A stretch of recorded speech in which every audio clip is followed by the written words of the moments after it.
सोमवार के दिन तू मेरे मंदिर के दरवाजे पर चौखट पर बैठ जाना, और दूसरा प्रतिदिन शाम के समय पर तू बेलपत्री के पेड़ के नीचे बैठ जाना। जो तेरी बेल वृक्ष के नीचे सेवा करने आए, जो शंकर जी के मंदिर में सोमवार को जल चढ़ाने आए, उसका जो पात्र जल चढ़ाकर जब वो घर लेकर जाए, उसके पीछे पीछे पात्र के पीछे पीछे तू जाना और उसके घर में लक्ष्मी का भंडार भरकर आए। लक्ष्मी बेलपत्र के वृक्ष के नीचे तू विराजमान हो जा। उस बेलपत्र के वृक्ष के नीचे जो बुआरी लगाए, सेवा करे, चाकरी करे, एक बेटी को जैसे बड़ा करते हैं वैसे बेलपत्री के वृक्ष को जो बड़ा करे, बेलपत्री के वृक्ष का जो पालन करे, पोषण करे, उसकी संभाल करे, उस बेलपत्री के वृक्ष को जैसे जैसे वो उन्नति करे वैसे वैसे उसके घर में समृद्धि बढ़ते जाए। उस जिसका खुद का मकान नहीं हो, खुद का मकान नहीं हो, किराए के मकान में रहते रहते जिंदगी बीत रही हो, खुद का नहीं, और बहुत दुख का जीवन चल रहा हो, बहुत कष्ट का जीवन, बहुत अपना खुद का कोई मकान नहीं, मान लो प्लाट है पर मकान बन नहीं रहा, या कोई प्रॉपर्टी अपनी नहीं बन रही, तो हम इस व्यासपीठ से कहना चाहेंगे कि एक प्रयोग अवश्य करिएगा, एक प्रयोग अवश्य। अपने आसपास के 5-6 बेलपत्र के वृक्ष देख लीजिए, अपने आसपास के नजदीक के 5-6 बेलपत्र के बड़े बड़े वृक्ष देख लो या छोटे वृक्ष देख लो। उन 5-6 वृक्ष को धीरे धीरे उनकी सेवा करना प्रारंभ करो, उन वृक्षों को बड़ा करना प्रारंभ करो, उन वृक्ष के नीचे सफाई करना प्रारंभ करो, उन वृक्ष को जल देना प्रारंभ करो, उन वृक्ष को आप खाद देना प्रारंभ करो, उन वृक्ष की सेवा संभाल करना प्रारंभ कर दो, उस वृक्ष के नीचे बुआरी काटना प्रारंभ कर दो, झाड़ू लगाना प्रारंभ कर दो, उस वृक्ष के नीचे सफाई करना प्रारंभ कर दो। उस बेलपत्री के 5-6-7 वृक्ष को आप गोद ले लो। गोद लेना मतलब मैं इसकी सेवा करूंगा, मैं इसमें जल दूंगा, मैं इसके खाद दूंगा, मैं इसकी सेवा करूंगा, कुछ मत करो, बस केवल इस शरीर से उस बेलपत्र के वृक्ष की सेवा करना रोज प्रारंभ कर दो।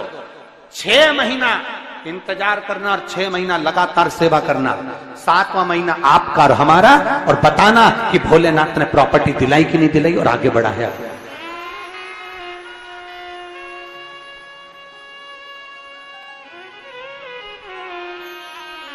एक बेलपत्र का वृक्ष जिसके नीचे माता लक्ष्मी विराजमान होती है, एक बेलपत्र के वृक्ष के नीचे लक्ष्मी रहती है। दुनिया के लोग कहते हैं लक्ष्मी जी का दिन कौन सा है, बोलो जम के जल्दी से। शुक्रवार। दुनिया के लोग कहते हैं लक्ष्मी जी का दिन शुक्रवार है, पर माता लक्ष्मी से पूछा जाए कि तुम्हारी माता ख्याति देवी नारायण भगवान के साथ तुम्हारी शादी नहीं कर रही थी, शंकर को लक्ष्मी दे रही थी, तब तुमने भगवान शंकर से विनती करी, भोले बाबा मैं नारायण से प्रेम करती हूँ, भगवान नारायण से मेरा विवाह हो। तो माता ख्याति देवी से शंकर भगवान ने विनय कर कर कहा कि लक्ष्मी जी का विवाह नारायण के साथ कर दिया जाए। भगवान नारायण के साथ जब लक्ष्मी जी का विवाह हो गया, तब लक्ष्मी जी हाथ जोड़कर बोलती हैं, बाबा मेरा विवाह नारायण के साथ हो गया, पर मैं आपके चरणों की सेवा करना चाहती हूँ, बाबा आप कृपा करिए कि मैं क्या करूं आपके लिए। शंकर भगवान कहते हैं, लक्ष्मी बस 2 चीजें कर दे, एक सोमवार के दिन तू मेरे मंदिर के दरवाजे पर चौखट पर बैठ जाना, और दूसरा प्रतिदिन शाम के समय पर तू बेलपत्री के पेड़ के नीचे बैठ जाना। जो तेरी बेल वृक्ष के नीचे सेवा करने आए, जो शंकर जी के मंदिर में सोमवार को जल चढ़ाने आए, उसका जो पात्र जल चढ़ाकर जब वो घर लेकर जाए, उसके पीछे पीछे पात्र के पीछे पीछे तू जाना और उसके घर में लक्ष्मी का भंडार भरकर आए। लक्ष्मी बेलपत्र के वृक्ष के नीचे तू विराजमान हो जा। उस बेलपत्र के वृक्ष के नीचे जो बुआरी लगाए, सेवा करे, चाकरी करे, एक बेटी को जैसे बड़ा करते हैं वैसे बेलपत्री के वृक्ष को जो बड़ा करे, बेलपत्री के वृक्ष का जो पालन करे, पोषण करे, उसकी संभाल करे, उस बेलपत्री के वृक्ष को जैसे जैसे वो उन्नति करे वैसे वैसे उसके घर में समृद्धि बढ़ते जाए, उसके घर में वैभव बढ़ते जाए। ये शंकर भगवान माता लक्ष्मी से करे, भगवान शिव माता लक्ष्मी से करे। तो भस्म, अगर शिव के मंदिर में भस्म मिल जाए, शंकर पर चढ़ी हुई भस्म अगर मिल जाए तो, और अगर भस्म ना मिले ना, तो शंकर के जो शंकर भगवान का जो शिवलिंग है, शिवलिंग के आसपास में जो जलाधारी है, यहाँ अगर भस्म ना मिले तो इस जलाधारी पर अपना हाथ स्पर्श कर कर अपने तन पर उसको लगाकर जरूर आओ। भस्म एक शंकर पर चढ़ा हुआ जल, दूसरे नंबर पर है शंकर पर चढ़ी हुई भस्म। ये दो स्पर्श जरूर, स्पर्श। एक भस्म का एक बड़ा सुंदर चरित्र आता है। दूसरा, जिस भूमि पर बैठकर कथा सुनो उसकी रज को अपने मस्तक पर थोड़ा सा लगाकर अवश्य जाओ, वो जीवन का एक आनंद है। और शंकर के मंदिर में जाओ तो दो चीजें अवश्य लेकर आओ। पहला, शंकर जी पे चढ़ा हुआ, जम के बोलो, जल अवश्य लेकर आओ।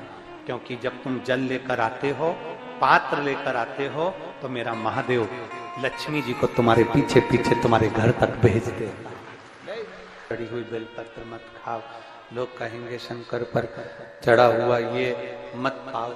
हम इस व्यासपीठ से निवेदन करना चाहेंगे कि आप अगर दिल रखकर अपने बाबा से कहोगे ना, तो बाबा पर चढ़ा हुआ जो जल है ना, वो जल साधारण नहीं रहता। मेरा भोलेनाथ जब दुनिया को अमृत देता है तो तुमको भी अमृत दे देता है। दो चीजें कभी मत छोड़ो। अगर मंदिर में गए हो तो दो चीजें कभी मत छोड़ो। कथा में गए हो तो दो चीजें कभी मत छोड़ो। एक, कथा श्रवण करना। दूसरा, जहां कथा बैठकर सुनते हैं वहां की रज को अपने मस्तक पर लगाना। कथा सुनने के बाद आप यहां से जाओ, भले दरी बिछी है, आसन बिछा है, कारपेट बिछा है, उस पर अपना हाथ फेर कर उस रज को अपने मस्तक पर जरूर लगाओ। क्योंकि शिव पुराण में, भागवत पुराण में, स्कंद पुराण में, कुर्म पुराण में, नर्मदा पुराण में, लिंग पुराण में, नारद पुराण में, ब्रह्म वैवर्त पुराण में, जितनी भी पुराणे हैं, सब पुराणों में लिखा है कि जिस स्थान पर बैठकर हम भगवान की कथा को सुनते हैं, उनको याद करते हैं, जितनी देर हम उनको याद करते हैं उतनी देर वो परमात्मा उस स्थान पर बैठा हुआ रहता है। हाथ रखकर बोलना, शंकर भगवान से तुम्हारा रिश्ता कौन सा? शिव जी से आपका कौन सा रिश्ता?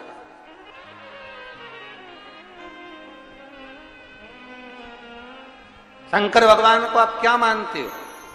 हमने आपको एक संबंध बताया था कि सीहोर कुबेरेश्वर धाम आपका मायका है, तो हम आपके भाई हैं, तो शंकर भगवान आपके पिता हैं, आपके बाप हैं, आपका बाबा है, आपका दादा है।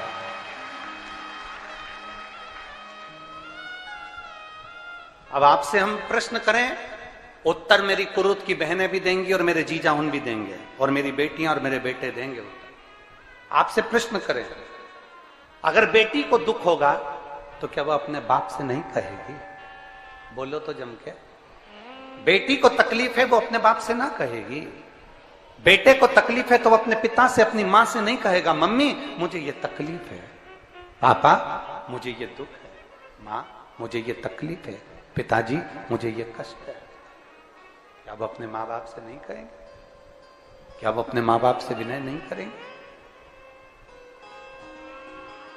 और माँ, पिता, फिर उसके करीब में, उसके नजदीक में जो भी होता है वो माँ बाप निकाल कर उसको दे देते हैं, माता पिता उसको दे देते हैं। माता पिता। लोग कहते हैं कि शंकर जी पे चढ़ा हुआ जल मत पियो, लोग कह देते हैं शंकर जी पे चढ़ी हुई बेलपत्र मत खाओ। कोई इस बहन से पूछे, सुनीता सोनी से, कि शंकर पर चढ़े हुए जल से उसकी गांठ जो डबल से उसके शरीर में आ गई थी वो समाप्त हो गई, तो जरा विश्वास करिएगा कि एक बेटी अपने माँ बाप से ही तो कहेगी, और बाप के पास में जो होगा वही तो अपनी बेटी को देगा दुख को मिटाने के लिए। तो मेरे शंकर भगवान के पास तो उसका चढ़ा हुआ जल है। दूसरा, जिस भूमि पर बैठकर कथा सुनो उसकी रज को अपने मस्तक पर थोड़ा सा लगाकर अवश्य जाओ, वो जीवन का एक आनंद है। और शंकर के मंदिर में जाओ तो दो चीजें अवश्य लेकर आओ। पहला, शंकर जी पे चढ़ा हुआ जम के बोलो, जल अवश्य लेकर आओ, क्योंकि जब तुम जल लेकर आते हो, पात्र लेकर आते हो, तो मेरा महादेव लक्ष्मी जी को तुम्हारे पीछे पीछे तुम्हारे घर तक भेजते हैं। दो चीजें लेकर अवश्य आओ, और शिव पुराण में जाओ तो दो चीजें लेकर अवश्य जाओ। पहले नंबर पर शंकर की कथा और अपने अंदर विश्वास कि मेरे महादेव की मैंने कथा सुनी है, अब मैं भटकूंगी नहीं। सारी दुनिया में मैंने ठोकर खा ली, अब कहीं ठोकर नहीं खाऊंगी, अब तो दरवाजे पर महादेव के जाऊंगी, बाकी के दूसरा, कथा में बैठी हूं बाबा के इस रज को, ये रज नहीं है, ये धूल नहीं है, ये मेरे बाबा के कैलाश 12 ज्योतिर्लिंग का चंदन है, इसको मस्तक चढ़ाऊंगी अपने हृदय से। लाते हो आप लोग? हाथ उठाओ जरा, रख लो, बहुत बढ़िया, प्रणाम आपको सभी को, नमन। 2 बूंद जल लेकर आओ, पल्ला नहीं पियो तो उस जल को अपने घर में छींट दो।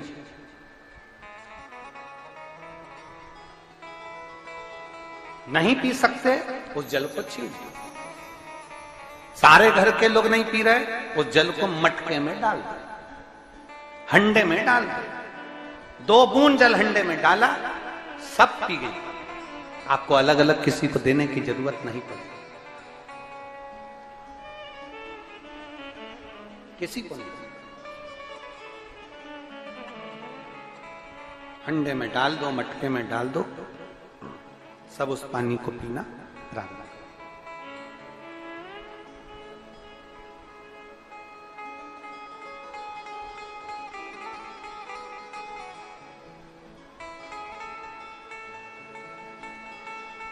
उस जल के महत्व को जो बच्चों का दर्द नहीं देख सकते, जब माता पिता अपने बच्चों का दर्द नहीं देख सकते, तो देव अधिदेव महादेव तुम्हारा दर्द कैसे देखेंगे? वो भी तो काटेंगे तुमको, वो भी तो कष्ट मिटाएंगे।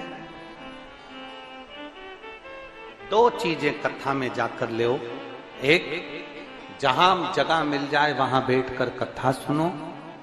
धूप लगे, पंडालों की इतनी व्यवस्था नहीं हो पाती है, पंडाल लगाने वाले, टेंट लगाने वाले टेंट लगा लगा के थक जाते हैं, तो अपने साथ एक छाता लेकर चलो। 2 पानी की जम के बोलो जरा, बोतल, बिछाने की दरी अपने साथ लेकर चलो। लोगों ने उमा महेश की कथा अपने जीवन में धारण करी कि नहीं करी वो हमको नहीं स्मरण है, पर एक बात का स्मरण करिएगा, ये जो कथा चल रही है ये गौरी शंकर चल रही है। इसके बाद में जो अमलेश्वर में कथा है वो कौन सी है? समर्पण शिव महापुराण कथा। उस समर्पण शिव महापुराण की कथा जब 2 तारीख को विराम हो जाएगी, तब उसके बाद में जो कथा 6 जून को प्रारंभ होगी सोलापुर महाराष्ट्र में, उस कथा का नाम रहेगा उमा महेश शिव महापुराण की कथा। उसको जरूर सुनो। सोलापुर में जो 6 जून से कथा होगी उसका नाम उमा महेश शिव महापुराण। उसको सुनना, श्रवण करना, उसको धारण करना है। उसमें इतने प्रश्न माता उमा ने भगवान महेश से करे हैं, और महेश भगवान शंकर उसका हर प्रश्न का उत्तर दे रहा है। भगवान महेश भगवान शंकर हर प्रश्न का। बाबा बोले माता उमा ने भगवान शिव जी से, महेश भगवान से, भगवान शंकर से करेंगे, बाबा भोलेनाथ जी बताओ, संसार में जन्म लेने वाले व्यक्ति के जीवन में उसके भाग्य में अगर सुख नहीं है, उसके भाग्य में खुशियां नहीं है, उसके भाग्य में कोई अच्छा है ही नहीं, तो वो जीव क्या करेगा? वो जीव क्या करेगा?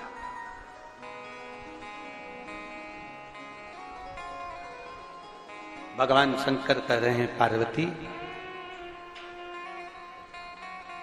संसार में जन्म लेने वाला मनुष्य अगर उसके भाग्य में सुख नहीं, उसके भाग्य में अगर खुशियां नहीं है, उसके भाग्य में अगर सुख नहीं है, उसके भाग्य में अगर अच्छा नहीं है, पत्रिका दिखा ली सुख नहीं है, कार्य कर कर देख लिया सुख नहीं है, तकलीफ उसकी जिंदगी में चल ही चल रही है, तो भगवान शंकर कहते हैं, भगवान महेश कहते हैं, उमा, उस मनुष्य को दूसरे का अच्छा करना प्रारंभ कर देना चाहिए तो उसकी अच्छाई अपने आप सामने आना